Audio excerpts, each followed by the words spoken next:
আসসালামু আলাইকুম। দেখতে পাচ্ছেন কোনো প্রকার রিডিং নাই। তো রিডিং না আসলে বা ৪-৫ রিডিং আসছে সেটা অন হয় না বা স্পিকার বাজে না, স্পিকার চেঞ্জ করছেন তাও বাজে না। মাইক কাজ করে না, মাইক চেঞ্জ করছেন তাও কাজ করে না। অনেক সময় দেখা যায় ৪-৫টা বাটন একলগে কাজ করে না। ঘষে মাজে দিয়েছেন তাও কাজ করে না। অনেক সময় দেখা যায় ডিসপ্লে চেঞ্জ করছেন তাও ডিসপ্লে সাদা আসে। তো বাটন ফোনের এরকম শত সমস্যা আপনি মাত্র একটি মাত্র ট্রিকে সমাধান করে নিতে পারবেন। ভিডিওটা কন্টিনিউ করতে থাকুন।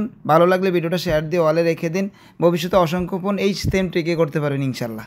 তো এখানে আমাদের প্রাথমিক কাজটা করা ছিল সেটা হচ্ছে বাটন ওয়াশ করে দেওয়া। দেখতে পাচ্ছেন ওয়াশ করে দেওয়ার পরও এখানে ডিসি পাওয়ার সাপ্লাইয়ের কোনো প্রকার রিডিং দেখায় না।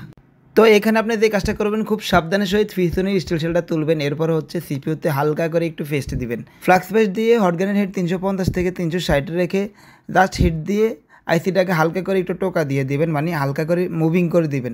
তো এটাকে আপনি হাফ ফ্রি বলে ধরে নিতে পারেন। তো এই হাফ ফ্রি বলেই কিন্তু অনেক সময় ম্যাক্সিমাম ফোন চালু হয়ে যাবে, মানে আর ৭০%-এরও বেশি ফোন চালু হয়ে যাবে বা সমস্যা থাকলে সমাধান হয়ে যাবে। এরপরও যদি সমাধান না হয়, যেমন আমার এটা সমাধান হয় নাই, সেক্ষেত্রে আপনি আইসিটাকে তুলে সুন্দরভাবে স্টেপ বাই স্টেপ রিভলভ করে লাগিয়ে দেবেন, ইনশাল্লাহ কাজ হয়ে যাবে। তো ভিডিওটি ভালো লাগলে অবশ্যই শেয়ার করে দেবেন। প্রতিনিয়ত আমি এই ধরনের ইম্পর্টেন্ট ভিডিও দিয়ে থাকি। অনেক দিন পরে বাটন মোবাইলের ভিডিও দিলাম কারণ ভিডিওটা ইম্পর্টেন্ট ছিল।